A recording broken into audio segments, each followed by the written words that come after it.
Hello friends, कैसे हो आप सब। बिल्कुल मस्त। और कैसे चल रही है आपकी तैयारी। तो देखो, बिल्कुल रेगुलर की तरह हम यहाँ पर क्या पढ़ा रहे हैं आपको, कार्टोग्राफी पढ़ा रहे हैं। क्या पढ़ा रहे हैं, कार्टोग्राफी। देखो, कार्टोग्राफी असिस्टेंट प्रोफेसर के लिए, कॉलेज लेक्चरर के लिए, नेट जेआरएफ के लिए एक ऐसा टॉपिक है जहाँ का कंटेंट आपको हर जगह नहीं मिलेगा। वैसे कंटेंट आपको बहुत सारा मिल जाएगा, लेकिन बेस्ट कंटेंट आपको कहीं नहीं मिलेगा। लेकिन एकमात्र ये चैनल है जो आपको cartography, regional planning, political geography, transport geography, इसके अलावा सेटलमेंट ज्योग्राफी, इन सभी का भी बहुत बेस्ट और बहुत ही शानदार वाला कंटेंट प्रोवाइड करवाएगा। ऑब्जेक्टिव और डेस्क्रिप्टिव दोनों टाइप से। कैसे, ऑब्जेक्टिव और डेस्क्रिप्टिव दोनों टाइप से। तो बिल्कुल अब मेरे साथ जुड़ जाओ, बिल्कुल रेगुलर रहना है हमें। और ध्यान रखो, मेरे वीडियो का जो डिस्क्रिप्शन है वो ज़रूर देखना, क्योंकि वहाँ पर आपको कुछ यूनिक देखने को मिलेगा। तो इससे पहले हम चैप्टर 3 कंप्लीट करवा चुके हैं, ठीक है। और इन तीनों चैप्टरों का आपको जो वीडियो का लिंक है, ये आपको इसी वीडियो के जो चैप्टर 4 हम पढ़ा रहे हैं, चैप्टर 4, इसके डिस्क्रिप्शन में मिल जाएगा, ठीक है। जो ये 3 चैप्टर हैं, इन तीनों चैप्टरों का लिंक चौथे चैप्टर के डिस्क्रिप्शन में मिल जाएगा। तो आप जो मेरा वीडियो का डिस्क्रिप्शन है उसको भी ज़रूर देखा करो, ठीक है। उससे आपको वीडियो ढूंढने में दिक्कत नहीं आएगी, डायरेक्ट आपको वीडियो मिल जाएगा। अब देखो, जो चौथा चैप्टर है उसमें हम आज एक ऐसा यूनिक टॉपिक पढ़ने जा रहे हैं जहाँ से एक क्वेश्चन हर बार आता है मोस्टली, ठीक है। मोस्टली अब तक के चांसेज हैं जहाँ से हर बार एक क्वेश्चन आया है हर पेपर में, चाहे वो असिस्टेंट प्रोफेसर का हो, चाहे कॉलेज लेक्चरर को, चाहे कैसा भी एग्जाम हो। तो बिल्कुल लास्ट तक बने रहें, बहुत शानदार तरीके से पढ़ाऊंगा उस टॉपिक को,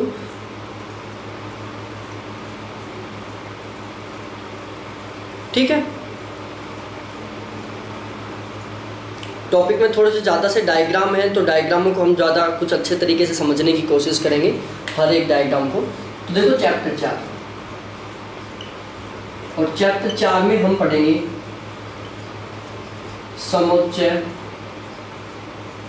रेखाओं के द्वारा उच्चावच, समुच्चय रेखाओं के द्वारा उच्चावच लक्षणों का निरूपण।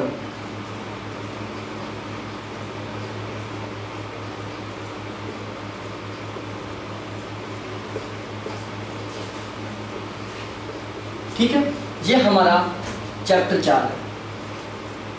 उच्चावच रेखाओं के द्वारा, समुच्चय रेखाओं के द्वारा उच्चावच लक्षणों का निरूपण। इसको हम बहुत ही शानदार तरीके से यहाँ पर पढ़ने की कोशिश करेंगे, यदि आपका थोड़ा सपोर्ट रहेगा तो। और डायग्राम के साथ समझेंगे तो उससे आपको क्या है, याद करने की कोई दिक्कत नहीं आएगी। आपको याद करना ही नहीं पड़ेगा कुछ भी, एक बस आपको माइंड में एक डायग्राम बिठाना है, थोड़ा सा इस तरीके से इमेज बनानी है दिमाग में, और उसके बाद आपको सारा सारा उसका याद आ जाएगा। तो सबसे पहले हम बात करते हैं पहले नंबर पर, पॉइंट टू पॉइंट बात करेंगे। टोटल 16 पॉइंट रहेंगे हमारे पास। सबसे पहले हम लेते हैं शंक्वाकार पहाड़ी, ठीक है। क्या लेते हैं, शंक्वाकार पहाड़ी, इसको बोलते हैं कोनिकल हिल, ठीक, क्या बोलते हैं, कोनिकल हिल बोलते हैं शंक्वाकार पहाड़ी। तो देखो, सबसे पहले हम इसका एक डायग्राम बनाते हैं, बिल्कुल लास्ट तक चलेंगे, ठीक है। इसमें हम एक डायग्राम बनाएंगे,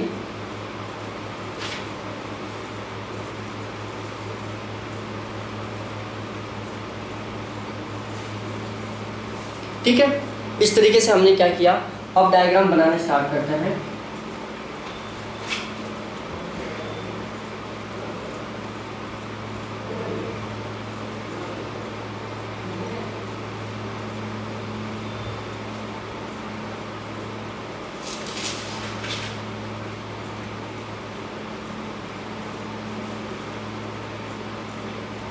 ठीक है, हमने इस तरीके से कुछ समुच्चय रेखाएं खींची जिनका मान है जो केंद्र से बाहर की ओर बढ़ता जा रहा है, घटता जा रहा है। यहाँ पर हमने सपोज दैट 100 किया भार परिधि पर, फिर 200, 300, फिर 400 और फिर 500 मीटर, ठीक है। जो समुच्चय रेखाओं का मान था वो परिधि से केंद्र की ओर बढ़ता जा रहा है। अब हम क्या करेंगे, इनसे डैश डैश करके कुछ रेखाएं खींचेंगे, लंबवत रेखा पहले इस तरीके से, ये एक रेखा खींची, ये एक रेखा खींची। ठीक है, अब हमें क्या करना है, एक शंकु के आकार की पहाड़ी बनानी है नीचे इस तरीके से।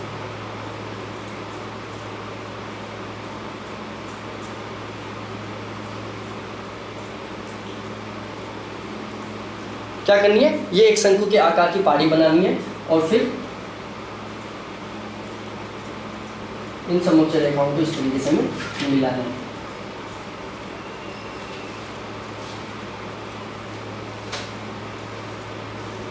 इस तरीके से हमें एक डायग्राम बनाना है।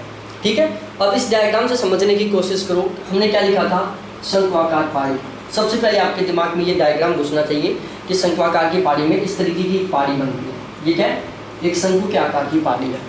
ठीक है, और जो समोच्च रेखाओं का मान था वो केंद्र से परिधि की ओर घटता जा रहा है। इसकी पहली विशेषता लिखो,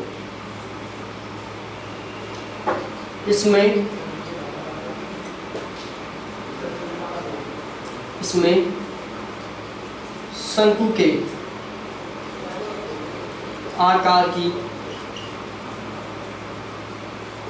पहाड़ी बनती है। पहली बात, सबसे पता चल गया शंकु आकार पहाड़ी, शंकु के आकार की पहाड़ी बनेगी। दूसरी, इसे दर्शाने वाली समोच्च रेखाएं, इसे दर्शाने वाली समोच्च रेखाएं, इसे दर्शाने वाली समोच्च रेखाएं सकेंद्रीय वृत्त बनाती है।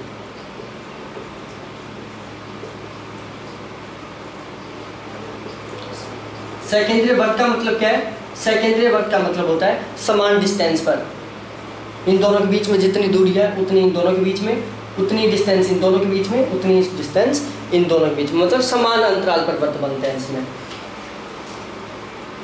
और समोच्च रेखाएं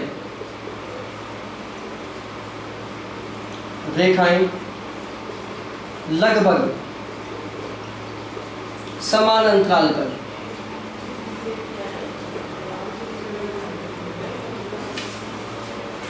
अंतराल पर खींची जाती है।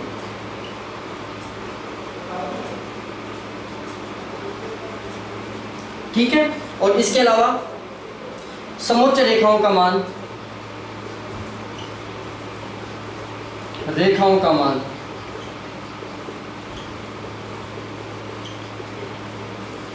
परिधि से केंद्र की ओर बढ़ता जाता है।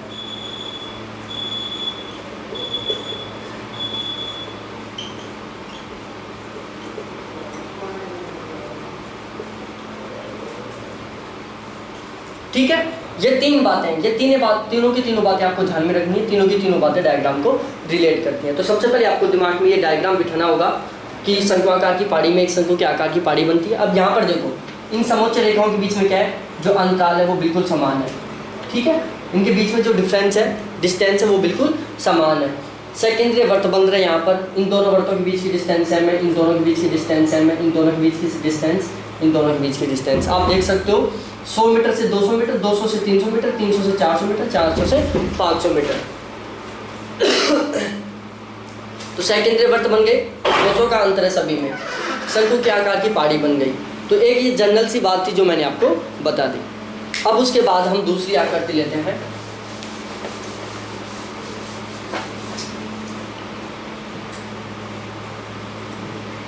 हम अब दूसरी पहाड़ी दूसरे एक देखो, टोटल इसमें 16 ऐसे पॉइंट और 16 के 16 पॉइंट पढ़ाएंगे। ये हो सकता है थोड़ा सा वीडियो लंबा बन जाएगा, लेकिन आपको समझ में इतने शानदार तरीके से आ जाएगा, कुछ कभी नहीं बोलोगे। ठीक है, अब हम दूसरा डायग्राम बनाते हैं। दूसरी है ज्वालामुखी पहाड़ी। दूसरा है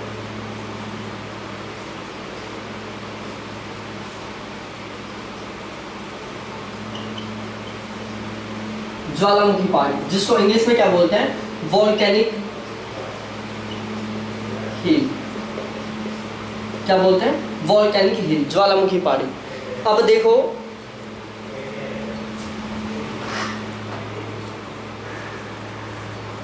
यहाँ पर क्या था, हमने अभी आपको शंकु के आकार की पहाड़ी पढ़ाई थी, अब पढ़ाएंगे ज्वालामुखी पहाड़ी। तो देखो इन दोनों में डिफरेंस क्या है। शंकु के आकार की पहाड़ी और ज्वालामुखी पहाड़ी में एक माइनर सा डिफरेंस है। आपने पढ़ा होगा कि जो ज्वालामुखी पर्वत होते हैं उनमें क्या होता है, उनके केंद्र पर एक वीवर बनता है।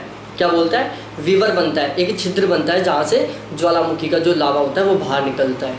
ठीक है। और जब वो वीवर का अपर्दन होता है तो उसके विस्तृत आकार को, वीवर के विस्तृत आकार को हम क्या बोलते हैं? क्रेटर बोलते हैं। और क्रेटर के विस्तृत आकार को कोलेडेरा बोलते हैं। ठीक है, ये आपने पहले जियोमॉर्फोलॉजी में पढ़ लिया होगा। अब शंकु के आकार की पहाड़ी और जो ज्वालामुखी पहाड़ी है उसमें क्या डिफरेंस रहेगा, एक डायग्राम बनाते हैं फिर वापस हम। ठीक है,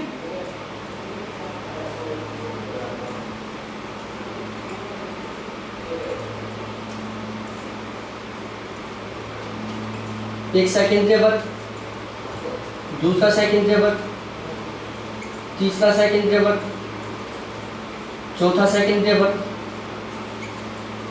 पांचवा सेकेंडरी वर्ग। ठीक है, कितने भी सेकेंडरी वर्ग बना सकते हो। हमने यहाँ पर टोटल 5 सेकेंडरी वर्ग बनाए हैं। अब मैंने आपको क्या बताया था, बिल्कुल उसी तरीके से यहाँ पर डैश डैश करेंगे। ठीक है, अब यहाँ पर क्या था, मैंने भी बताया था कि जो शंकु के आकार की पहाड़ी होती है उसके जो शिखर होता है वहाँ पर क्या होता है, वीवर होता है। तो यहाँ पर हम क्या बनाएंगे, एक वीवर बनाएंगे इस तरीके से।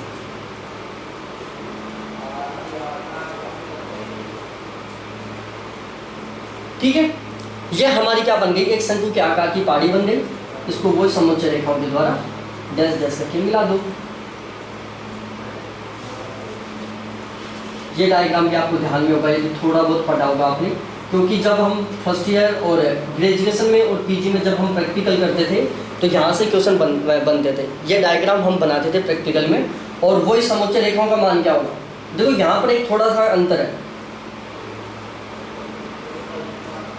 नीचे से ऊपर की ओर ऊंचाई बढ़ती जा रही है और शिखर में क्या होता है, एक बार ऊंचाई कम होती है।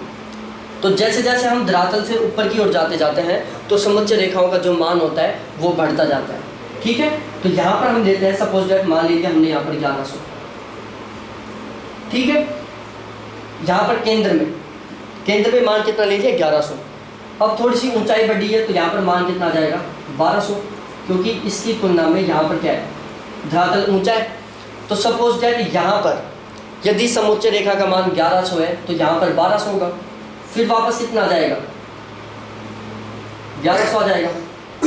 यहाँ पर 1100 मान लो, 1000 मान लो, फिर कितना हो जाएगा, 1000 आ जाएगा, फिर 900 आ जाएगा। ठीक है, मीटर में हो जाएगा। इस तरीके का डायग्राम बनेगा। यहाँ पर आपको केवल ये वाला बात ध्यान रखनी है, इसके अलावा आपको कुछ बातें और ध्यान रखनी है जो मैं आपको बता देता हूँ। पहली बात, यह भी शंक्वाकार पहाड़ी के समान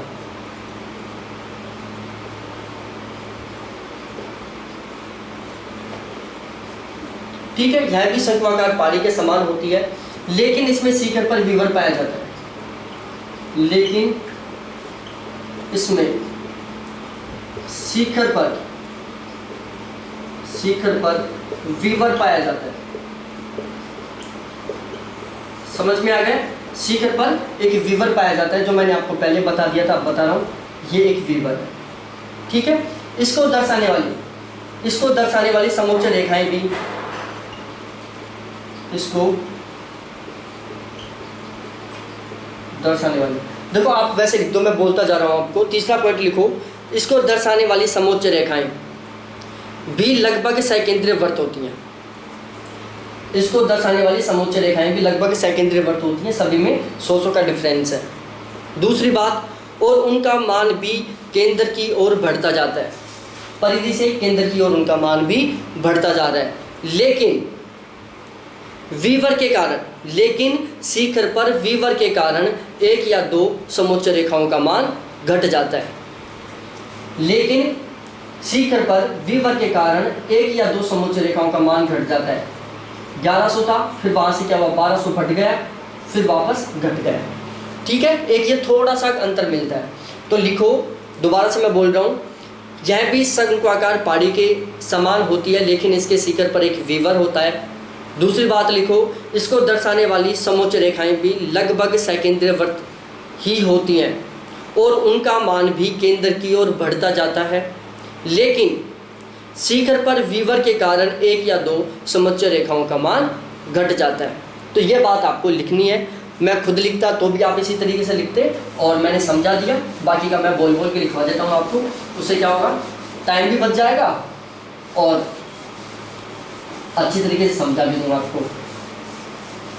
अब तीसरा लेते हैं हम पठार। पठार इंग्लिश में क्या बोलते हैं, प्लेटो।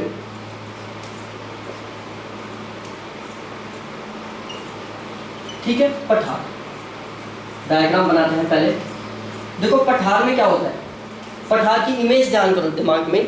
पठार में क्या होता है, पठार का जो शिखर भाग होता है, टॉप वाला भाग होता है, वो क्या होता है, सपाट होता है, बिल्कुल समतल मैदान होता है। पठार के शिखर में क्या होता है, बिल्कुल समतल मैदान होता है। अब हम फॉलो करते हैं इसको। देखो डायग्राम बनाते हैं।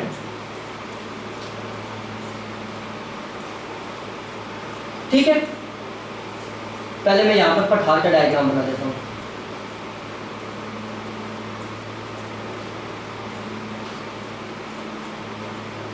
इस तरीके से क्या है, ये पठार है हमारा, कोई भी पठार है। ठीक है, अब इसमें आगे क्या है, यहाँ से हम क्या करते हैं, वही किसी भी तरीके से बना लो आप, चाहे पहले वर्त बना के बना लो, चाहे कैसे भी। मैं दोनों तरीके बता रहा हूँ, पहले मैं वर्त से बता दिया था। इस तरीके से एक गोला बनाए, ये दूसरा गोला हो गया, ये तीसरा गोला हो गया। कितने गोले बना सकते हो आप, क्योंकि पठार कितना भी विस्तृत हो सकता है। ठीक है, हमने इस तरीके से बनाया, फिर इनको आपस में डैश डैश करके मिला दिया। वैसे आपको ये पढ़ने का तो डैश, जो डैश के आपको पढ़ने की तो ज़रूरत ही नहीं है। आप थोड़ा सा दिमाग लगाओगे तो यहीं से आपको याद हो जाएगा, ये डायग्राम से। देखो मैं थोड़ा सा याद कराने की कोशिश करूँगा यहाँ पर। ये है, अब इस पठार को ध्यान करो आप। पठार में क्या है, पठार की धरातल से ऊपर की ओर ऊंचाई बढ़ती जा रही है। इस साइड क्या हो रहा है, इसकी ऊंचाई बढ़ती जा रही है। ऊंचाई बढ़ने पर क्या होता है, समोच्च रेखाओं का मान बढ़ता जाता है। ठीक है, समोच्च रेखाओं का मान बढ़ता जाता है। इसकी ऊंचाई ये वाली है, इस पठार की ऊंचाई ये है, और इसको ये वर्ग रिप्रेजेंट कर रहा है। सपोज दैट यहाँ पर हमने मान लिया 1100 मीटर। ठीक है, इसकी ऊंचाई कितनी मान ली, 1100 मीटर मान ली। अब क्या है, इससे जस्ट नीचे ये वाली समोच्च रेखाएं हैं, इसकी 1000 हो गई मान लो, फिर इसकी 900 हो गई, इसकी 800 मीटर हो गई। ठीक है, तो समोच्च रेखाएं क्या हो रही है, सेकेंडरी वृत्तों का निर्माण कर रही है। 1000, 1100, 1000, 900, 800 क्या हो रहा है, यहाँ पर भी सेकेंडरी वृत्तों का निर्माण हो रहा है। पहली बात। दूसरी बात, यहाँ पर क्या है, इसका शिखर का ये भाग है, कौन सा है, ये कौन सा है, इसका शिखर का भाग है। यहाँ पर एक भी समोच्च रेखाएं नहीं है।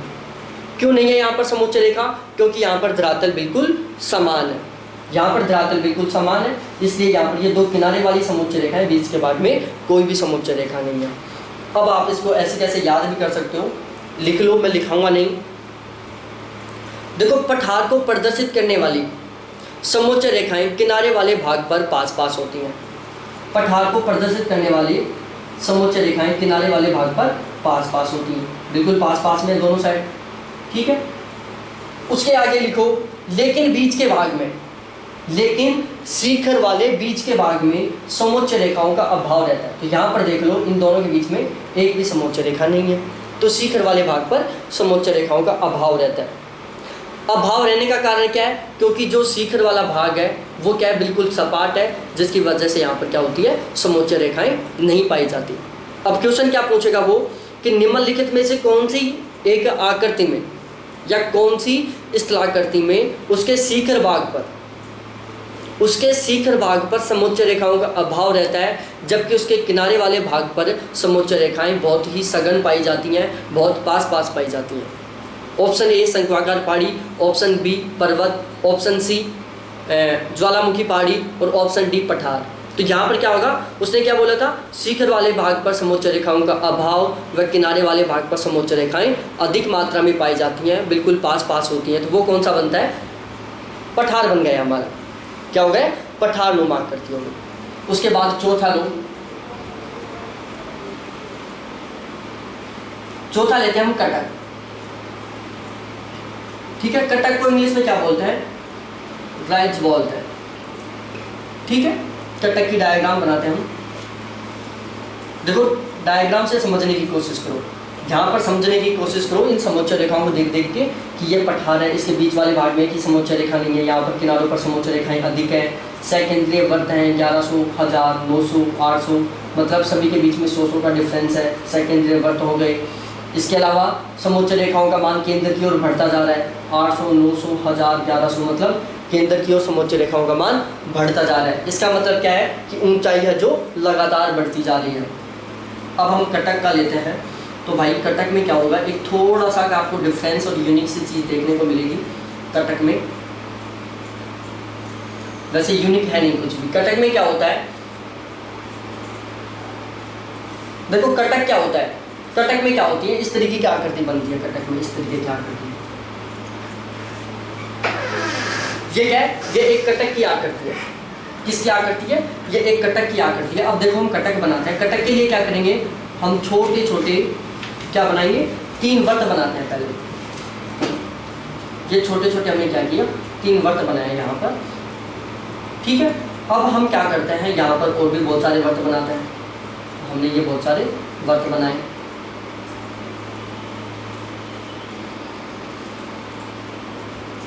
ये हमने क्या किया, बहुत सारे वर्त बना दिए। और भी बना सकते हो आप, क्योंकि कटक कितना भी लंबा हो सकता है, कितना भी चौड़ा हो सकता है, तो आप कितने भी वर्त बना सकते हो। हमने ये वर्त बना दिए। अब हम क्या करेंगे, बिल्कुल रेगुलर की तरह यहाँ पर समोच्च रेखाओं का मान फिक्स करता है। तीसरा तरीका बता रहा हूँ मैं बनाने का। एक ये तरीका बनाया था, इससे पहले मैंने 2 अलग तरीकों से बनाए थे, तीसरा तरीका बता रहा हूँ मैं यहाँ पर। सपोज डैट इस समोच्च रेखा का मान 500 है, इसका मान 500 है, इसका मान 500 है। ठीक है, अब क्या होगा, मान ऊपर की ओर कम होगा, तो यहाँ पर 400 होगा, यहाँ पर 300 होगा, यहाँ पर 200 होगा। ठीक है, अब हम यहाँ पर क्या करते हैं, समोच्च रेखाएं बनाते हैं।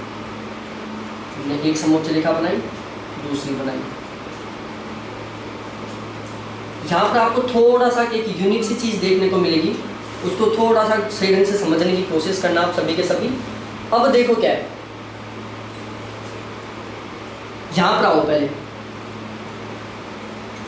इन दोनों के बीच में यहाँ पर समोच्च रेखा का मान कितना है, यहाँ पर है 400 है, जबकि यहाँ पर समोच्च रेखा का मान कितना है, 500 है। अब मैंने क्या बताया था, बिल्कुल रेगुलर सी बात है कि जैसे जैसे धरातल से ऊपर की ओर जाते हैं तो समोच्च रेखाओं का मान बढ़ता जाता है। तो यहाँ पर क्या है, देखो इन दोनों के बीच में तो समोच्च रेखाओं का मान 500 है, इन दोनों के बीच में समोच्च रेखाओं का मान 400 है, फिर इन दोनों के बीच में समोच्च रेखाओं का मान 500 है, फिर इन दोनों के बीच में समोच्च रेखाओं का मान 400 है, फिर यहाँ पर समोच्च रेखाओं का मान 500 है। तो मतलब जो ये बीच वाला भाग है ना, यहाँ पर धरातल ऊपर उठा हुआ होगा, फिर नीचे दसा हुआ होगा।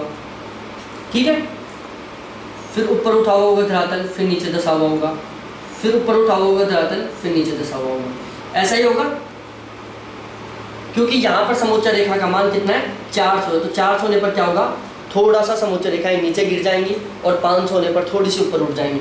तो ये दोनों के बीच का जो मान था वो कितना था, 500, इसलिए ये ऊपर उठ गई।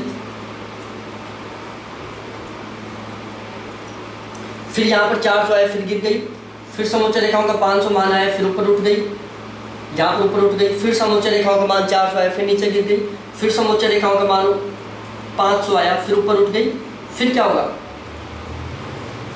ये 400 आ गया। इस तरीके से ये नीचे की ओर जाते जाएंगे, इस तरीके से, क्योंकि यहाँ पर 400 मान है, फिर यहाँ पर 300 मान है, फिर यहाँ पर 200 मान है।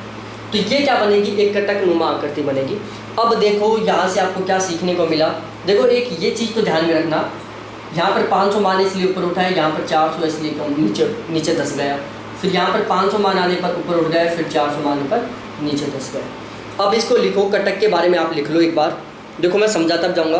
कटक को प्रदर्शित करने वाली समोच्च रेखाएं अंडाकार घेरा बनाती हैं। यहाँ पर एक कटक है, यहाँ पर एक कटक है, यहाँ पर एक कटक है। कटक क्या होता है, ऊपर उठा हुआ भाग होता है। एक कटक, 2 कटक, 3 कटक। तो कटक को दिखाने वाली समोच्च रेखाएं एक वर्ताकार क्या बना रही है, वर्त बना रही है। यहाँ पर ये वर्त बना रही, यहाँ पर ये वर्त बना रही। तो आप लिख लो कि कटक को प्रदर्शित करने वाली समोच्च रेखाएं एक अंडाकार वर्त बनाती हैं। एक अंडाकार वृत्त, दो अंडाकार वृत्त, तीन अंडाकार वृत्त। उसके बाद कटक को दीर्घवृत्ताकार समोच्च रेखाओं के द्वारा प्रदर्शित किया जाता है। कटक को दीर्घवृत्ताकार समोच्च रेखाओं के द्वारा प्रदर्शित किया जाता है। जो ये सेकंड वाली बात मैंने बोली है कि कटक को दीर्घवृत्ताकार समोच्च रेखाओं द्वारा प्रदर्शित किया जाता है, ये बहुत इंपॉर्टेंट बात है, इसको डबल मार्क कर लो आप। ये क्वेश्चन में बहुत सारी बार रिपीट हो चुका है यहाँ से क्वेश्चन बनकर। तो कटक से रिलेटेड दो बातें, पहली कटक को दिखाने वाली समोच्च रेखाएं, ये एक कटक है, इसको दिखाने वाली समोच्च रेखाएं अंडाकार वृत्त बना रही है। ये एक कटक है, इसको दिखाने वाली समोच्च रेखाएं अंडाकार वृत्त बना रही है। ये एक कटक है, इसको दिखाने वाली समोच्च रेखाएं अंडाकार वृत्त बना रही है। ठीक है। दूसरी, कटक को दीर्घवृत्ताकार समोच्च रेखाओं के द्वारा प्रदर्शित किया जाता है। तो ये बातें आपको बिल्कुल अच्छी तरीके से ध्यान में रखनी है। फिर आगे आ जाओ 5वें नंबर पर।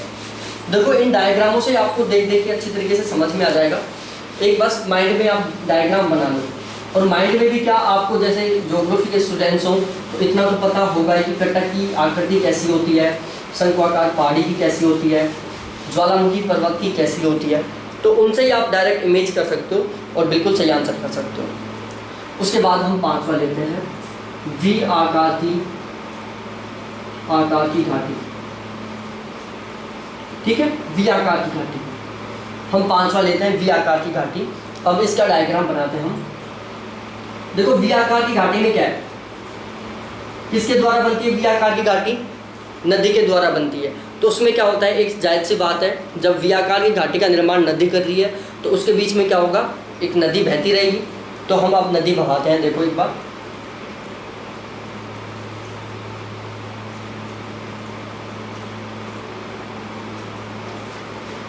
ठीक है, सपोज दैट हमारी ये नदी बह रही है, इस तरीके से ये कोई नदी बह रही है, ऊपर की ओर जा रही है। ये क्या है, समोच्च रेखा है।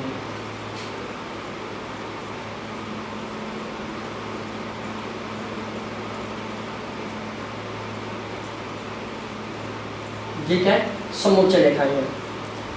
अब इन समोच्च रेखाओं का मान लिखो, केंद्र में 500 है, फिर 400 है, सॉरी 600 है। अब देखो यहाँ पर आपको मैं समझाऊंगा अभी, 600 है, फिर 700 है, फिर 800 है। अब आप कंफ्यूज हो रहे होंगे कि सर यहाँ पर जो केंद्र में 500 है, पहले केंद्र में, पहले जो आकृति बताई थी मैंने 4, वहाँ पर क्या होता था, केंद्र से परिधि की ओर जाने पर क्या था, मान घटता था। लेकिन यहाँ पर जस्ट उल्टा हो रहा है, परिधि से केंद्र की ओर जाने पर मान कम हो रहा है। देखो वी आकार की घाटी इस तरीके से बनती है। ये हमारा क्या है, धरातल है। ठीक है, यहाँ पर समोच्च रेखा मान लो 0 है, यहाँ पर क्या होगा, -200 -300, क्यों गहराई पर जा रहा है। यहाँ पर कितना होगा, 100 200 300। ठीक है, तो क्या होगा, केंद्र में क्या है, इसके केंद्र में क्या है, समोच्च रेखा का मान अधिक है, वो सॉरी कम है, क्योंकि नेगेटिव गया ना केंद्र। तो यहाँ पर समोच्च रेखा का मान क्या होगा, कम होगा। फिर थोड़ा सा ऊपर बढ़े, समोच्च रेखा का मान बढ़ा, फिर ऊपर बढ़े, फिर समोच्च रेखा का मान बढ़ा, फिर ऊपर बढ़े, समोच्च रेखा का मान बढ़ा। वैसे ये माइनस होता नहीं है, लेकिन मैंने आपको समझाने की कोशिश की है। आप दूसरा तरीका भी ले सकते हो। ये हमारी कोई वी आकार की घाटी है। ठीक है, क्या ये हमारी कोई वी आकार की घाटी है। समोच्च रेखा का मान आप यहाँ से लो, यहाँ कितनी है, समोच्च रेखा का मान 0 है, यहाँ पर 100 है, यहाँ पर 200 है, यहाँ पर 300 है, और यहाँ पर 400 है। समोच्च रेखा का मान केंद्र में कितना है, बिल्कुल 0। जैसे जैसे ऊपर की ओर जाते जा रहे हैं, समोच्च रेखा का मान बढ़ता जा रहा है।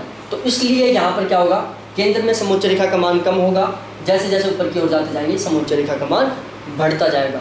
अब इसको आप डायग्राम से बना लो।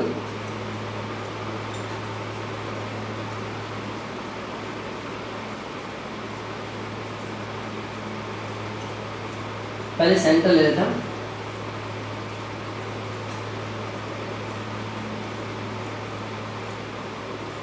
अब इस तरीके से इनको डैश डैश करके मिला दो। यहाँ पर ध्यान में रखना, समोच्च रेखाओं का मान क्या हो रहा है, यहाँ पर समोच्च रेखाओं का मान केंद्र से परिधि की ओर जाने पर बढ़ रहा है। ठीक है, क्यों बढ़ रहा है उसका कारण मैंने यहाँ से आपको बता दिया था। क्योंकि जो और आकृति थी, जैसे यहाँ पर शंकु के आकार की ये पहाड़ी है, यहाँ पर समोच्च रेखा का मान 0 यहाँ पर है, फिर यहाँ पर 100 हो रहा है, यहाँ पर 200 हो रहा है, यहाँ पर 300 हो रहा है, यहाँ पर 400 हो रहा है। यहाँ पर केंद्र में क्या है, मान अधिक है, परिधि पर मान कम है। यहाँ पर केंद्र में मान कम है, परिधि पर मान अधिक है। ये क्या है? शंक्वाकार पहाड़ी है, ज्वालामुखी पहाड़ी है। ये क्या है? वी आकार की घाटी है। और ये कारण होगा यू आकार की घाटी में, ये कारण होगा गार्ज में।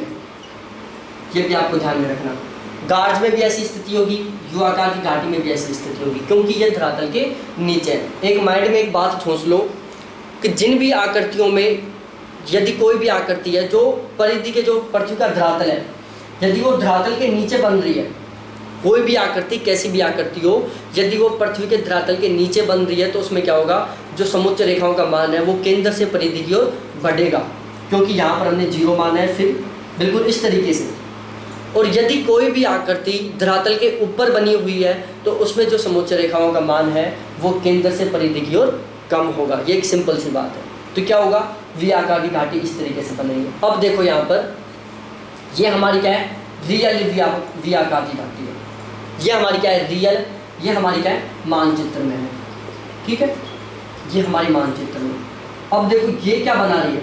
एक इस आकृति को देखो, एक इस आकृति को देखो, एक इस आकृति को देखो, एक इस आकृति को देखो। तो ये क्या बना रही है?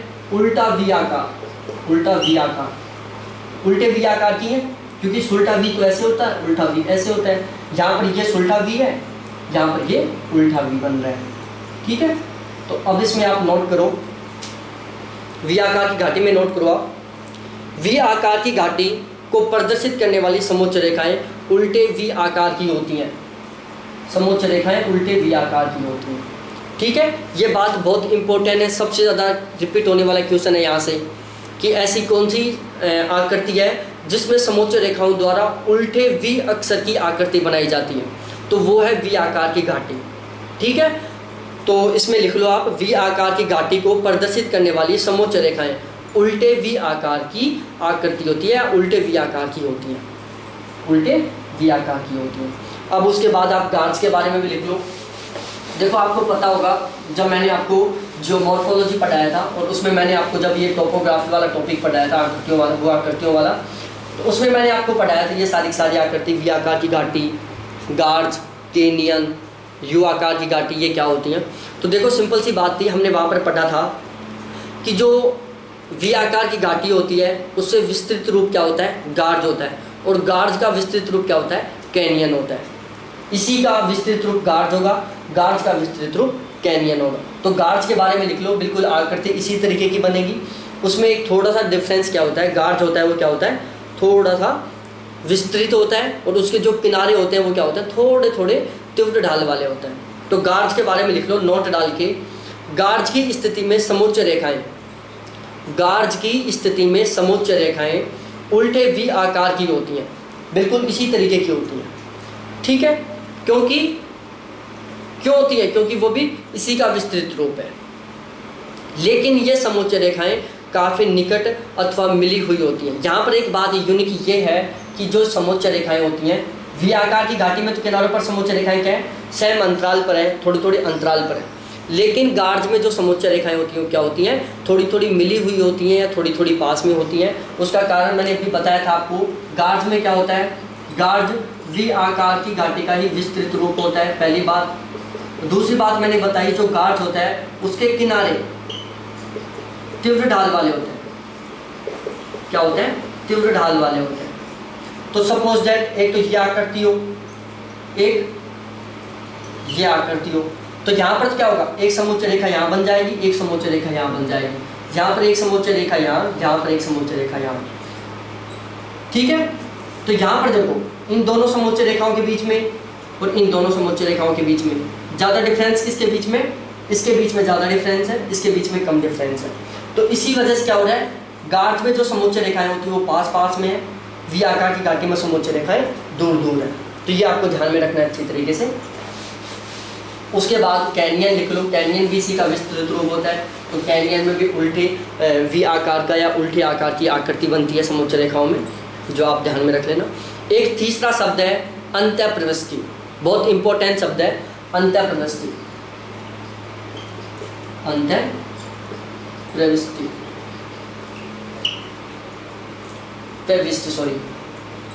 अंतःप्रविष्ट, बहुत इंपॉर्टेंट सा शब्द है ये अंतःप्रविष्ट। इसके बारे में इसको इंग्लिश में भी ध्यान रखना, री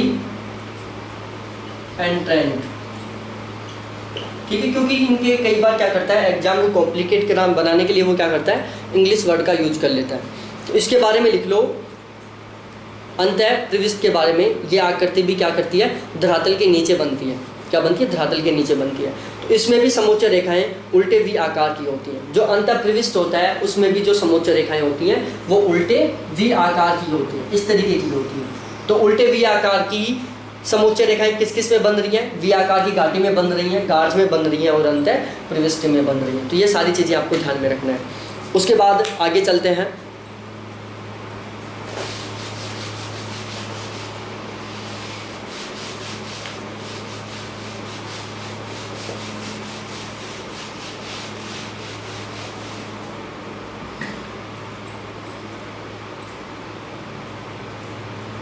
देखो यहाँ पर क्या है, डायग्राम से समझा रहे हैं तो डायग्राम में थोड़ी सी मिस्टेक ना हो जाए, इसलिए थोड़ा फ़ोन का यूज कर रहा हूँ यहाँ पर। अब छठी आकृति के बारे में देखते हैं हम। छठी आकृति थोड़ा सा डिफिकल्ट है। इस आकृति में दो आकृतियाँ बन रही हैं, यू आकार की घाटी। देखो कई बुकों में इसको अलग अलग आकृतियों में भी दिखा रहा है, हम यहाँ पर आपको एक ही आकृति में दो इस आकृतियों को दिखा देते हैं, ठीक है। देखो एक बात तो आपको कन्फर्म ध्यान आ गई होगी अब कि यू आकार की घाटी में भी क्या होगा, जो समोच्च रेखाएं होंगी वो उल्टी होंगी। दूसरी बात, केंद्र से परिधि की ओर समोच्च रेखाओं का मान बढ़ेगा। यहाँ पर समोच्च रेखाएं बनाते हैं इस तरीके से।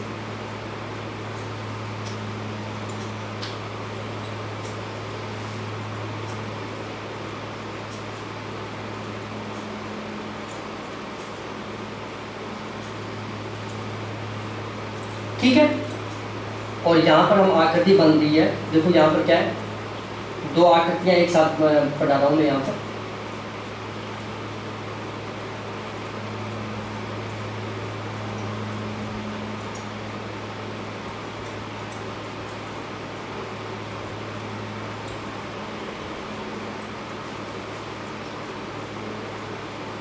देखो उल्टी आकार की बन रही है, तो मैंने क्या बताया था आपको मैंने स्टार्टिंग में बताया था कि कोई भी आकृति यदि धरातल के नीचे बन रही है तो समोच्च रेखाओं का मान क्या होगा, परिधि से केंद्र से परिधि की ओर बढ़ेगा।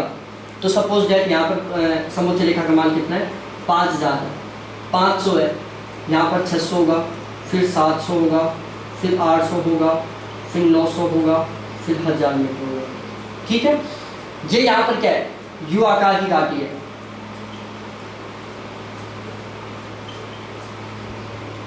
ठीक है। और यहाँ पर क्या बन रहा है, यहाँ पर बन रही है लटकती हुई घाटी।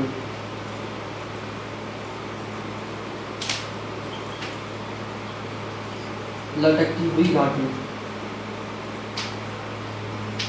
और ये आपने पहले पढ़ लिया होगा लटकती हुई घाटी क्या होती है।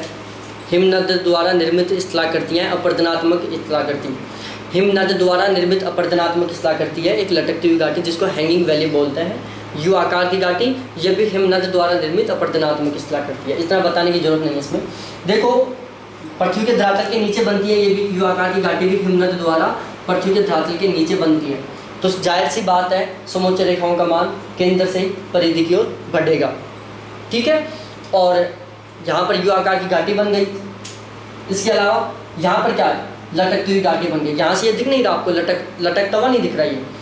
जो ये वाला भाग है आपको लटकता हुआ दिख रहा है, ये वाला भी लटकता हुआ दिख रहा है, ये वाला भी लटकता हुआ दिख रहा है, ये वाला भी लटकता हुआ दिख रहा है। तो इसके जस्ट नीचे ये यहाँ पर क्या बनेगी, लटकती हुई घाटी बनेगी। इनको आप इस तरीके से मैच कर दो, इस तरीके से होगा, ठीक है। तो यहाँ पर ये लटकता हुआ भाग दिख रहा है तो इसलिए यहाँ पर लटकती हुई घाटी बनेगी, यहाँ पर यू आकार की घाटी बनेगी। तो आप यू आकार की घाटी के बारे में लिख लो, कुछ इंपॉर्टेंट पॉइंट्स हैं जिनके बारे में आपको बता देता हूँ अभी।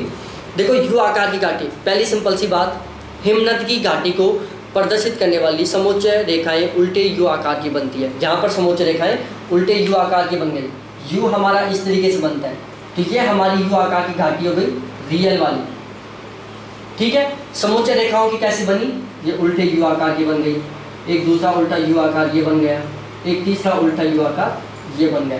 तो पहली बात लिखो, यू आकार की घाटी हिमनद की घाटी को प्रदर्शित करने वाली समोच्च रेखाएं उल्टे यू आकार की बनती हैं।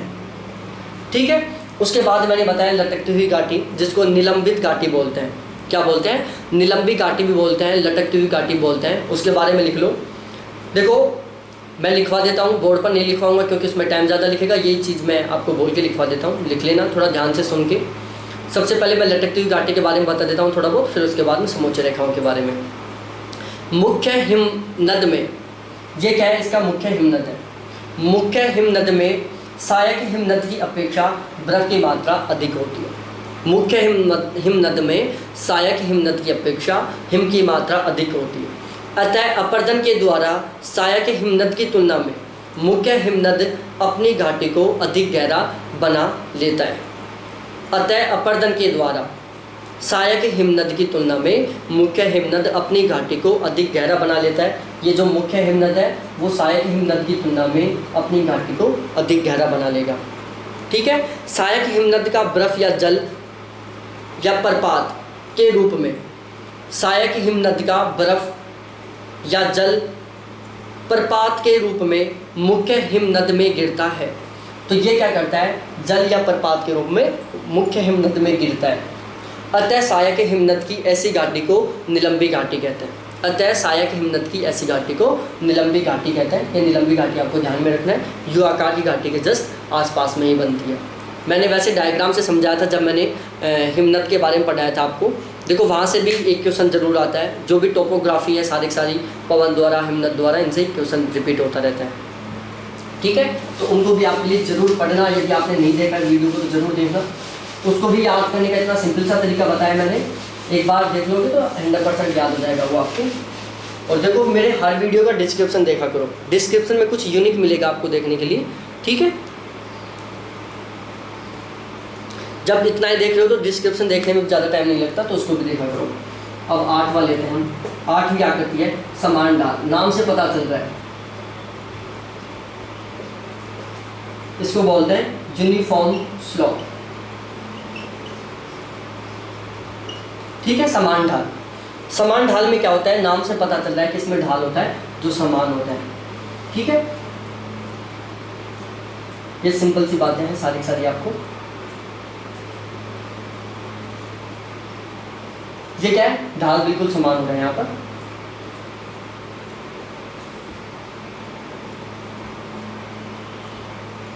ठीक है, ये क्या है? यहाँ पर ढाल बिल्कुल समान हो रहा है। अब इसमें हम समोच्च रेखाएं बनाते हैं। बिल्कुल ढाल समान है, तो जो समोच्च रेखाएं होंगी क्या होंगी? अधिक अंतराल पर होंगी। ठीक है, लेकिन समान दूरी पर होगी क्योंकि समान ढाल है। यदि समोच्च रेखाएं असमान दूरी पर होंगी क्या होगा? ढाल असमान होगा। यहाँ पर समोच्च रेखा का मान 700 है क्योंकि अधिक ऊंचाई पर है। फिर 600 है, ऊंचाई कम होती जा रही है। फिर 500 है, फिर 400 है, ऊंचाई कम होती जा रही है। फिर 300 मीटर है, यहाँ पर ऊंचाई बहुत ही कम हो गई। ये था बिल्कुल समान ढाल है, तो समोच्च रेखाएं भी क्या है? बिल्कुल समान अंतराल पर होंगी। असमान ढाल होगा तो समोच्च रेखाएं असमान अंतराल पर होंगी। तो इसके बारे में लिख लो। समान ढाल को प्रदर्शित करने के लिए मानचित्र पर समोच्च रेखाएं समान अंतराल पर खींची जाती हैं। ठीक है, समान ढाल को प्रदर्शित करने के लिए, समान ढाल को प्रदर्शित करने के लिए समोच्च रेखाएं समान अंतराल पर खींची जाती हैं। इन दोनों समोच्च रेखाओं के बीच में, इन दोनों समोच्च रेखाओं के बीच में, इन दोनों समोच्च रेखाओं के बीच में और इन दोनों समोच्च रेखाओं के बीच में जो डिस्टेंस है वो बिल्कुल इक्वल है, बिल्कुल समान है। ठीक है, तो ये बिल्कुल सिंपल सी बात है। दोबारा रिपीट करता हूँ, लिख लेना आप। समान ढाल को प्रदर्शित करने के लिए मानचित्र पर समोच्च रेखाएं समान अंतराल पर खींची जाती हैं, बिल्कुल समान अंतराल पर खींची जाती हैं। उसके जस्ट विपरीत आता है 9वां असमान ढाल। ठीक है, असमान ढाल, इसको क्या बोलते हैं? अनड्यूलेटिंग स्लोप। ठीक है, अब इसमें क्या है? असमान ढाल, वहाँ पर समान ढाल था, इसका डायग्राम आपके दिमाग में बन गया होगा यदि आपने थोड़ी सी कोशिश की होगी। तो यहाँ पर क्या होगा? जो असम ढाल है वो क्या है? असमान है। असमान का मतलब क्या है? यहाँ पर ढाल बिल्कुल सेम था, फिर क्या हुआ? ढाल अचानक अधिक हो गया, फिर समान हो गया, फिर अधिक हो गए, फिर समान हो गए, इस तरीके से होगा। ढाल कहीं पर कम होगा, कहीं पर ज़्यादा हो रहा है। ठीक है, अब यहाँ पर समोच्च रेखाएं कैसी होगी, एक समोच्च रेखा यहाँ हो गई, फिर एक समोच्च रेखा यहाँ हो गई, फिर यहाँ पर ढाल थोड़ा इक्वल आया, फिर एक समोच्च रेखा यहाँ हो गई, फिर एक समोच्च रेखा यहाँ हो गई, फिर एक समोच्च रेखा यहाँ हो गई, फिर एक समोच्च रेखा यहाँ हो गई और एक समोच्च रेखा यहाँ हो गई। ठीक है, इस तरीके से होगा, क्योंकि ढाल इक्वल नहीं है। यहाँ पर ढाल अलग हुआ, फिर समोच्च रेखा आ गई, यहाँ पर ढाल फिर सेम था, यहाँ पर समोच्च रेखा, फिर यहाँ पर ढाल में परिवर्तन हुआ, फिर समोच्च रेखा, फिर ढाल में कोई परिवर्तन नहीं है, फिर ढाल में परिवर्तन स्टार्ट हुआ, फिर समोच्च रेखा, फिर ढाल में इक्वल आया, फिर ढाल में परिवर्तन, फिर समोच्च रेखा, फिर ढाल बिल्कुल समान है, फिर ढाल में परिवर्तन आया, फिर समोच्च रेखा, फिर ढाल बिल्कुल समान है, फिर ढाल में परिवर्तन आ गया यहाँ पर, फिर समोच्च रेखा, फिर ढाल में परिवर्तन आया, फिर समोच्च रेखा। जहाँ पर परिवर्तन हो रहा है डिस्टेंस में, ऊंचाई में, ढाल में, तो वहाँ पर क्या होगा, समोच्च रेखा बदल जाएगी। और जहाँ पर समोच्च जो ढाल में परिवर्तन नहीं होगा, बिल्कुल सपाट मैदान होगा, तो वहाँ पर तो ढाल में कोई परिवर्तन हो ही नहीं रहा, तो वहाँ पर समोच्च रेखाएं नहीं बदलेंगी। समोच्च रेखाएं होती क्या है, देखो धरातल से किसी भी स्थान की ऊंचाई को मिलाने, सब ऊंचाई को मिलाने वाले बिंदु। जैसे सपोज दैट मैं एक समझा देता हूँ आपको, ये एक समोच्च रेखा हो गई, एक ये लाइन है, तो यहाँ पर क्या है, इस पूरे धरातल की ऊंचाई कितनी है, सपोज दैट 200 मीटर है, तो यहाँ पर 200 मीटर समोच्च रेखा हो गई। यहाँ पर 200 मीटर ऊंचाई है, यहाँ पर 100 मीटर ऊंचाई है, यहाँ पर 50 मीटर ऊंचाई है, यहाँ पर 75 मीटर ऊंचाई है, तो यहाँ पर कितनी होगी, असंख्यक समान समोच्च रेखाएं हो सकती है। यहाँ पर एक भी समोच्च रेखा है, क्योंकि उसकी ऊंचाई में परिवर्तन है, इन दोनों की ऊंचाई में अंतर है, फिर इन दोनों की ऊंचाई में अंतर है, फिर इन दोनों की ऊंचाई में अंतर है। ठीक है, तो ये हमारे क्या है, असमान ढाल वाला समोच्च रेखा है। बात बिल्कुल वही होगी, यहाँ पर ऊंचाई अधिक है, 700 मीटर हो गया, फिर 600 मीटर हो गई, फिर 500 मीटर हो गई, फिर 400 मीटर हो गई, फिर 300 मीटर हो गई, फिर 200 मीटर हो गई, फिर 100 मीटर हो गई। ठीक है, ये वर्त है, आप इनको वर्त भी बना सकते हो, इस तरीके से भी कर सकते हो इनका, आप चाहो तो इस तरीके से भी कर सकते हो, चाहो तो मत भी करना, आपको उनको समझ में आना चाहिए, क्योंकि हम पेपर में बिल्कुल डायग्राम बनाना नहीं होगा, बनाना भी होगा तो आप बिल्कुल इस तरीके से एज इट इज डायग्राम बना सकते हो। ठीक है, तो ये था हमारा समान ढाल समोच्च रेखाएं, असमान ढाल समोच्च रेखाएं। असमान ढाल समोच्च रेखाओं के बारे में यहीं से आप कुछ कंक्लूजन निकालो। देखो यहाँ पर जो समोच्च रेखाएं हैं उनके बीच में जो डिस्टेंस है, जो अंतराल है, वो समान नहीं है। समोच्च रेखाओं के बीच में जो डिफरेंस है वो असमान है यहाँ पर, तो ये बात भी आप लिख लो, लिखना चाहो तो, बाकी आपको ध्यान में हो गया होगा कि असमान ढाल वाली समोच्च रेखाओं की मध्य दूरी भी असमान होती है। असमान ढाल दिखाने वाली समोच्च रेखाओं के बीच की जो दूरी है वो असमान होती है, अर्थात समोच्च रेखाएं कहीं कहीं पर पास पास में होती है और कहीं कहीं पर दूर दूर में होती है। ठीक है, ये बात भी लिख लो, अर्थात समोच्च रेखाएं कहीं पास पास होती हैं तथा कहीं दूर दूर होती हैं। ठीक है, ये हो गया हमारे 9। अब उसके बाद 3-4 और बचे हुए हैं।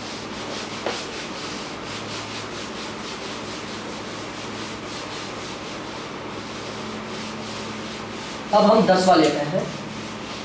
10वां भी बिल्कुल सिंपल सा है, थोड़ा सा दिमाग लगाओगे बिल्कुल अच्छी तरीके से, एक बार भी याद नहीं करना पड़ेगा, तो आपके दिमाग में बैठ जाएगा। 10वां लेते हैं हम, उत्तल ढाल। उत्तल ढाल, यहाँ से क्वेश्चन पूछता रहता है वो, क्योंकि ये कंफ्यूज करने वाली कंडीशन है, इसलिए यहाँ से क्वेश्चन बनता है, तो आप इसको ध्यान में रखना, हमें कंफ्यूज नहीं रहना है। यहाँ से वो कंफ्यूज करके क्या करता है, क्वेश्चन पूछता है हमें, और यहाँ से हम कंफ्यूज हो जाते हैं, इसलिए यहाँ से सबसे ज़्यादा क्वेश्चन पूछता है। देखो, समान ढाल, असमान ढाल, उत्तल ढाल, अवतल ढाल, यहाँ से क्वेश्चन बनता है। उत्तल ढाल कैसे होगा, उत्तल ढाल इस तरीके से होगा, ये तो बन गया उत्तल ढाल, साथ साथ मैं ले लेता हूँ अवतल ढाल, यार भाई अवतल ढाल, इसको इंग्लिश में क्या बोलते हैं, कॉनकेव स्लोप। ठीक है, कॉन्वेक्स स्लोप और कॉनकेव स्लोप, ये दोनों आपको ध्यान में रखना है। ये एक डायग्राम हम यहाँ बना लेते हैं। ठीक है, यहाँ पर क्या है, अवतल ढाल है। अवतल ढाल किस तरीके से बनेगा, अवतल ढाल बनेगा हमारा इस तरीके से, मैं बता देता हूँ आपको थोड़ा सा।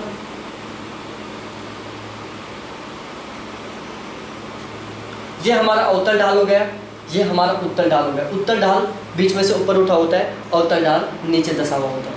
अब देखो भाई लोगों, यहाँ से देखो थोड़ी थोड़ी बातें हैं। समोच्च रेखाएं खींचो यहाँ पर, ठीक है। यहाँ पर बिल्कुल लास्ट में समोच्च रेखा खींचेगी, फिर यहाँ पर, फिर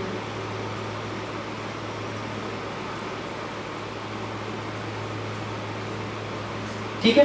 दूसरी साइड आ जाओ, अवतल ढाल में यहाँ पर खींचो,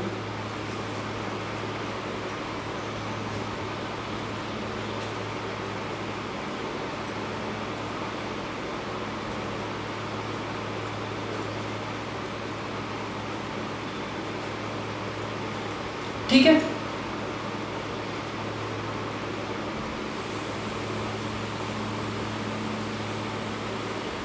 बिल्कुल इसी तरीके से यहाँ पे कर दो आप।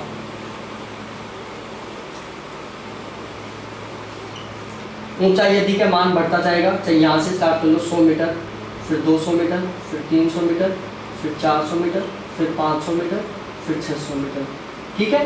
क्योंकि धरातल से ऊंचाई बढ़ी है, यहाँ पर भी धरातल से ऊंचाई अधिक है, इसलिए समोच्च रेखाओं का मान यहाँ से केंद्र की ओर बढ़ता जाएगा।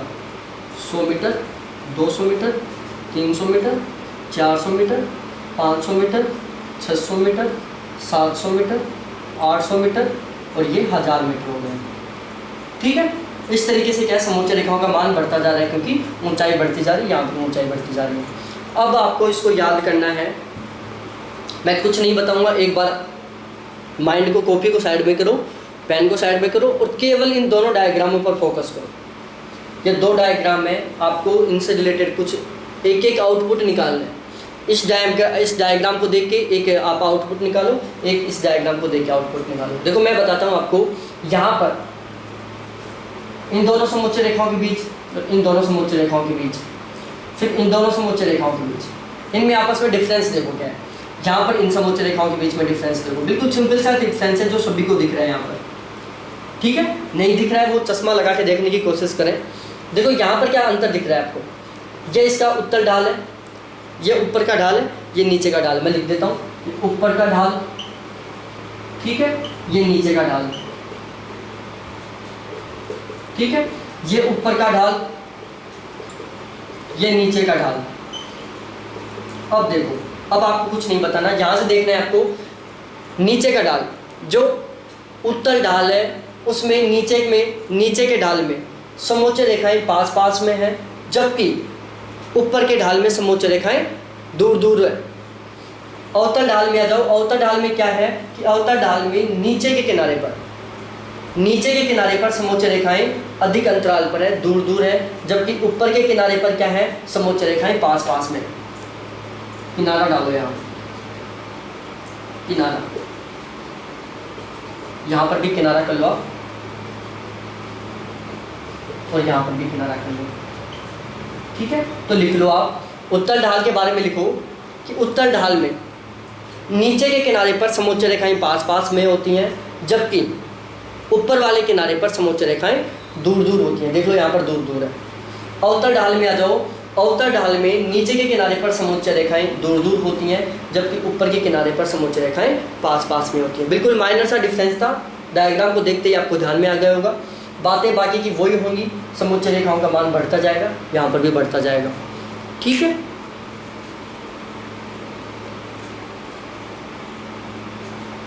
यही बात लिखनी थी यहाँ पर, जो मैंने आपको बता दी है, आप लिख लेना खुद। अब उसके बाद अगली आकृति देखते हैं, 13वीं सीढ़ी नुमा ढाल।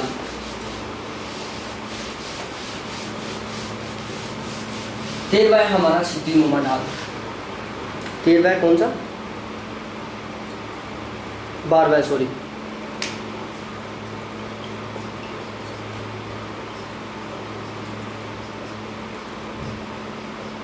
ठीक है, सीढ़ी नुमा ढाल। अब आप डायग्राम में याद करो, एक सीढ़ी इस तरीके से होती है हमारी, ठीक है, बिल्कुल इसी तरीके से होते हैं ना सीढ़ी। तो एक डायग्राम बनाओ, ये चौथा तरीका बता रहा हूँ मैं, ये डायग्राम बनाने का चौथा तरीका बता रहा हूँ मैं। समोच्च रेखाएं बनाओ, यहाँ पर एक रेखा और खींच दो, जो बिल्कुल हम रेगुलर खींचते आ रहे हैं, 3 खींच लो चाहे 2 खींच लो, ये हमारी यहाँ की बाउंड्री हो जाती है। और उसके नीचे आपको क्या करनी है, सीढ़ी बनानी है।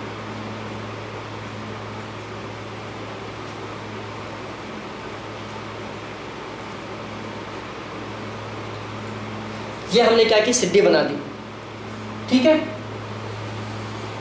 अब यहां पर समोच्च रेखाएं खींचो आप।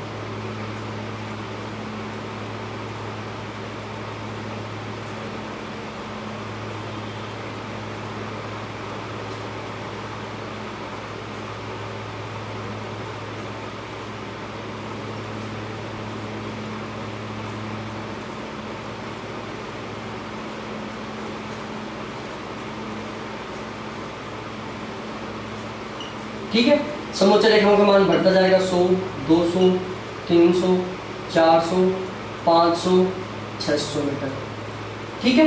अब इस डायग्राम से आप वापस अनुमान लगाओ, आपको खुद को सोचना है इस डायग्राम से देख के कि यहाँ पर क्या कुछ कंक्लूजन निकल रहा है। देखो यहाँ पर आपको एक कंक्लूजन निकल रहा है,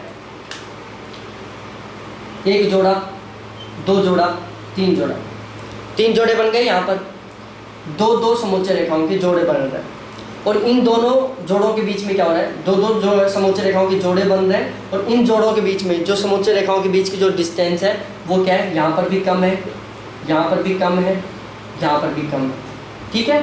अब इन दोनों जोड़ों को देखो, दोनों जोड़ों के बीच में समोच्च रेखाओं की दूरी क्या है, अधिक है, ठीक है। तो अब लिख लो यहाँ पर, दोबारा से बता रहा हूँ, यह 1 जोड़ा हो गया, 1 जोड़ा ये हो गया, 1 जोड़ा ये हो गया। इस जोड़े के बीच में 2 समोच्च रेखाओं के बीच की दूरी कम है, इस जोड़े में 2 समोच्च रेखाओं के बीच की दूरी कम है, इस जोड़े में 2 समोच्च रेखाओं के बीच की दूरी कम है। अब दोनों जोड़ों में अंतर देखो, इस जोड़े में, इस जोड़े में इन दोनों के बीच की डिस्टेंस अधिक है, फिर इन दोनों के बीच की डिस्टेंस अधिक है, जबकि इन जोड़ों के बीच की डिस्टेंस कम है, ठीक है। जोड़ों के बीच की डिस्टेंस कम है और 2 जोड़ों के बीच की डिस्टेंस अधिक है, ठीक है।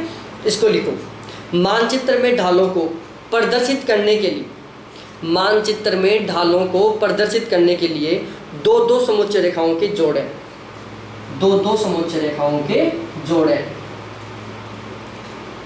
इस प्रकार खींचे जाते हैं कि इनके बीच की दूरी परस्पर कम एवं समान होती है।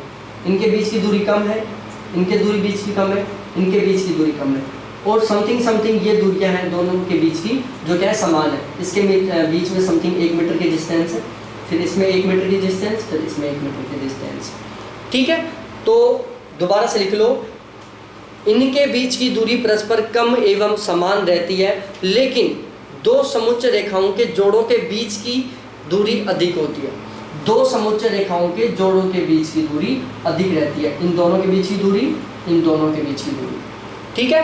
बिल्कुल समझ में आ गया, दोबारा से रिपीट कर रहा हूँ, लिख लेना। मानचित्र में ढालों को प्रदर्शित करने के लिए 2 समोच्च रेखाओं के जोड़े इस प्रकार खींचे जाते हैं कि इनके बीच की दूरी परस्पर कम एवं समान रहती है, लेकिन 2 समोच्च रेखाओं के जोड़ों के बीच की दूरी अधिक होती है। बिल्कुल सिंपल सी बात थी जो मैंने आपको लिखवा दी है, ठीक है। उसके बाद हम आगे बात करते हैं, 1 या 2 और बचे हुए हैं।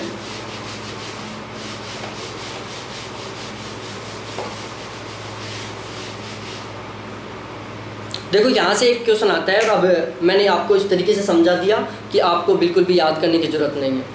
मैंने लिखा है बिल्कुल कम है आपको, और इसी वजह से कम लिखवाया क्योंकि मैंने समझाने की अच्छी कोशिश कर रहा हूँ। कोई क्वेश्चन अदर से भी पुटअप हो तो भी आप उसका आंसर बिल्कुल सिंपली तरीके से दे सकते हैं। अब हम एक आकृति और बनाते हैं जिसका नाम है क्लिफ, भृंगु बोलते हैं उसको। पहली आकृति है क्लिफ की, भृंगु लिख देते हैं हम यहाँ, भृंगु क्लिफ, ठीक है। देखो इसमें एक यूनिक सी चीज़ देखने को मिलेगी आपको, बहुत ही यूनिक चीज़ है, अभी तक की सबसे यूनिक चीज़ है वो, ठीक है। तो ये आपको केवल डायग्राम बनाने से ही होगी, आप इसमें एक्स्ट्रा दिमाग लगाओगे, क्योंकि क्या होता है, क्लिफ है हम ज़्यादातर देखे नहीं हुए नहीं है, मैं भी नहीं देखा हुआ हूँ क्लिफ कैसी आकृति की होती है, आप भी नहीं देखे हुए हो। तो हमारे दिमाग में क्या होता है, क्लिफ एक अजीब सी एक आकृति बनी रहती है। तो देखो मैं थोड़ा सा आकृति तो बना देता हूँ आपको क्लिफ की। क्लिफ इस तरीके से होती है, समुद्र तटीय क्षेत्रों में होता है, जहाँ क्या है, समुद्र है, और यहाँ से समुद्र की लहरें यहाँ से टकरा रही है, क्या कर रही है, इसको बिल्कुल लंबवत कर दी काट काट के, ठीक है। तो ये हमारी एक क्लिफ बन गई।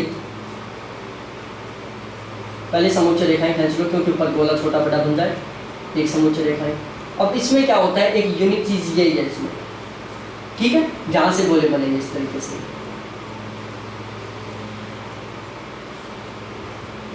इस तरीके से गोले बनेंगे यहाँ पर, ठीक है। यहाँ पर सबसे यूनिक चीज है एक ये वाली क्या है, अब मैं लिखाता हूँ, आप लिख लेना एक बार। किसी समुद्र तट के किनारे स्थित चट्टान का लंबवत ढाल वाला किनारा भृंगु कहलाता है, ठीक है, ये वाला है। किसी समुद्र तट, ये समुद्र है, इसका ये तट है, के किनारे स्थित, ये समुद्र के किनारे स्थित है, चट्टान का लंबवत ढाल वाला, चट्टान का लंबवत ढाल वाला किनारा क्या कहलाता है, भृंगु कहलाता है। ये क्या है, भृंगु है, क्लिफ है, ठीक है। अब इसमें आगे लिखो, समुद्री क्लिफ को प्रदर्शित करने वाली, सबसे यूनिक बात है, अच्छी तरीके से याद में रखना है आपको, क्योंकि यहाँ से भी क्वेश्चन बनता है। क्वेश्चन कहाँ से बनाता है वो, जहाँ से हम कंफ्यूज होते हैं, जो कुछ डिफिकल्ट है, जिसमें कुछ अलग है, ठीक है। तो यहाँ से क्वेश्चन बनाया उसने कि किसी समुद्र तट के किनारे, समुद्र क्लिफ को प्रदर्शित करने वाली समुच्चय रेखाएं एक किनारे पर आपस में मिली हुई होती हैं। दोबारा से रिपीट कर रहा हूँ, समुद्र क्लिफ को प्रदर्शित करने वाली समुच्चय रेखाएं, समुद्र क्लिफ को प्रदर्शित करने वाली समुच्चय रेखाएं एक किनारे पर आपस में मिली हुई होती है। इस किनारे पर ये सारी आपस में मिली हुई है।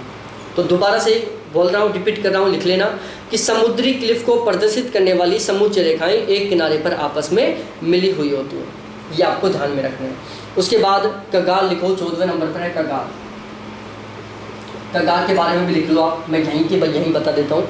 देखो कगार में क्या होता है, सबसे पहले आप कगार की कैसी आकृति होती है ये लिख लो कि किसी कटक अथवा पहाड़ी का खड़ा या समान रूप से तेज ढाल वाला किनारा कगार कहलाता है।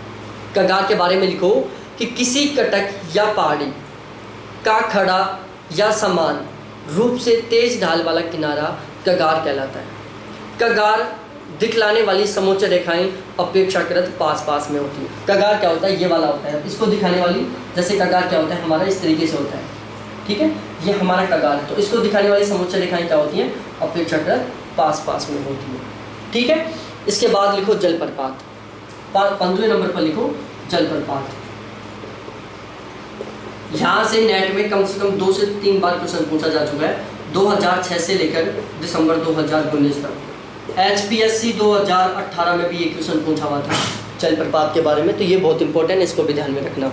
जलप्रपात के बारे में लिखो, जहाँ पर जलप्रपात की स्थिति होती है, लिखो जहाँ पर जलप्रपात की स्थिति होती है वहाँ पर कुछ समुच्चय रेखाओं को आपस में मिला दिया जाता है, क्योंकि जलप्रपात की स्थिति लंबवत होती है। डायग्राम से समझा देता हूँ, ये हमारा क्या है, कोई स्थलीय भाग है, ठीक है, ये हमारी कोई धरातल है, जहाँ से नदी बह रही है कोई इस तरीके से, और नदी तुरंत नीचे गिर गई, ठीक है, इस तरीके से बिल्कुल नीचे गिर गई। तो यहाँ पर क्या होंगी, बहुत सारी समुच्चय रेखाएं खींची जाएंगी, जो आपस में बिल्कुल क्या होंगी, बिल्कुल पास पास में होंगी, इस तरीके से मिली हुई होंगी, ठीक है,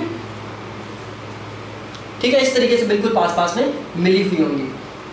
तो यहाँ पर लिखो कि जहाँ पर जलप्रपात की स्थिति होती है वहाँ पर कुछ समुच्चय रेखाओं को आपस में मिला दिया जाता है, क्योंकि जलप्रपात की स्थिति लंबवत होती है। दूसरा क्वेश्चन पूछा था HPSC 2018 में कि निम्नलिखित में से किस आकृति को मिली हुई समुच्चय रेखाओं के द्वारा दिखाया जाता है। निम्नलिखित में से किस आकृति को मिली हुई समुच्चय रेखाओं के द्वारा दिखाया जाता है, या जुड़ी हुई समुच्चय रेखाओं के द्वारा दिखाया जाता है, तो वो है जलप्रपात। क्या है, जलप्रपात। उसके बाद 16वां लिखो झील। झील से, और यहाँ से अभी तक क्वेश्चन नहीं बना है लेकिन बन सकता है, झील। झील लिखो, झील में क्या होता है, लेक बोलते हैं इसको। झील में क्या होता है भाई, किसी झील या गर्त को बंद, ध्यान से सुनना, किसी झील या गर्त को बंद वर्ताकार समुच्चय रेखाओं में दिखाया जाता है। किसी झील या गर्त को बंद वर्ताकार समुच्चय रेखाओं से दिखाया जाता है। समुच्चय रेखाओं का मान केंद्र से बाहर की ओर बढ़ता जाता है। क्यों बढ़ता जाता है, क्योंकि धरातल के नीचे है, ठीक है। झील में भी क्या होता है, झील भी क्या होती है, धरातल से नीचे होती है, तो इसमें भी जो समुच्चय रेखाओं का मान होगा केंद्र से धरातल की ओर बढ़ता जाएगा, ठीक है। उसके बाद में लिख लो टेकरी युक्त मैदान। 17वां टेकरी युक्त मैदान। ठीक है, टेकरी युक्त मैदान क्या होता है? ये मैदान है, ये इसमें टेकरी है, फिर ये इसमें टेकरी, ये क्या है? टेकरी है। टेकरी क्या होता है? ऊपर उठा हुआ भाग होता है। ठीक है, ये क्या है? हमारा मैदान है। इसमें लिखो कि किसी मैदान में टेकरी को दिखाने के लिए, किसी मैदान में टेकरी को प्रदर्शित करने के लिए दूर दूर बनी समोच्च रेखाओं के बीच में, दूर दूर, एक बार मैं बता देता हूँ, दूर दूर बनी समोच्च रेखाओं के बीच में बंद वर्ताकार समोच्च रेखाओं के द्वारा दिखाया जाता है। दोबारा से लिख लो कि टेकरी युक्त मैदान, किसी मैदान में टेकरी को प्रदर्शित करने के लिए दूर दूर बनी समोच्च रेखाओं के बीच में वर्ताकार बंद समोच्च रेखाएं खींच दी जाती हैं। क्या कर दी जाती है? टेकरी को दिखाने के लिए दूर दूर खींची हुई समोच्च रेखाओं के बीच में बंद वर्ताकार समोच्च रेखाएं खींच दी जाती हैं, उनके द्वारा टेकरी को दिखाया जाता है। ठीक है, तो भाई लोगों, ये था हमारा आज का जो कार्टोग्राफी का चैप्टर 4 था, वो था बिल्कुल कंप्लीट हो चुका है। कार्टोग्राफी कंप्लीट पढ़ाऊंगा, कुछ नहीं छोड़ूंगा। रीजनल प्लानिंग कंप्लीट पढ़ाऊंगा, कुछ नहीं छोड़ूंगा। ज्योग्राफी 100% कंप्लीट करवाऊंगा, ऑब्जेक्टिव और डेस्क्रिप्टिव दोनों टाइप से। यदि आप मेरा डेस्क्रिप्टिव देख रहे हो, कंप्लीट नहीं देखा है, तो प्लीज़ उसको दोबारा से देखो। आपने यदि मेरा ऑब्जेक्टिव क्वेश्चन नहीं देखा है तो प्लीज़ उसको दोबारा देखो, क्योंकि वहाँ से क्वेश्चन बनते हैं। मैं नॉलेज बढ़ाने के लिए नहीं पढ़ा था, क्योंकि नॉलेज मेरे में खुद में ज़्यादा नहीं है। फोकस ऑन एग्जाम, केवल एग्जाम को टारगेट लेकर उसी के बेस पर पढ़ाता हूँ। नॉलेज ज़िंदगी भर बढ़ाते रहना आराम से। 60 साल की एज में भी न्यूज़पेपर पढ़ना, बुक पढ़ना, सविंदर सिंह पढ़ना, कुछ भी, खुल्लर कितनी मोटी आती है, उसको बैठ के आराम से पढ़ना। 60 साल की एज में रिटायरमेंट लेके, जब सिर्फ थोड़ा थोड़ा हिलता रहेगा, उस टाइम भी पढ़ सकते हो आप। हमें अब क्या करना है? हमें अब सिलेक्शन लेना है, और सिलेक्शन लेने के लिए हमें सिलेक्शन के हिसाब से ही पढ़ना होगा, और मैं बिल्कुल सिलेक्शन को टारगेट लेके पढ़ा रहा हूँ। ठीक है, तो थैंक्स देखने के लिए। जो चैनल के ऊपर नए हैं सभी को रिक्वेस्ट है, चैनल को सब्सक्राइब कर लें, वीडियो को लाइक करें, अपने फ्रेंड्स के साथ शेयर करें। किसी भी टॉपिक से रिलेटेड कैसी भी समस्या हो, कमेंट करके मेरे साथ शेयर करें। ठीक है, और नेट का फर्स्ट पेपर भी पढ़ा रहा हूँ मैं। अभी हाल ही में थोड़ा नोटिफिकेशन आ सकता है RPSC HPSC कॉलेज लेक्चरर की वैकेंसी का, तो मैं उसमें भी एक अलग से व्हाट्सएप ग्रुप बनाऊंगा, जिसमें हम रेगुलर तैयारी करेंगे असिस्टेंट प्रोफेसर के बेस पर। ठीक है, तो थैंक्स देखने के लिए। फिर मिलते हैं नेक्स्ट वीडियो के साथ। बाय।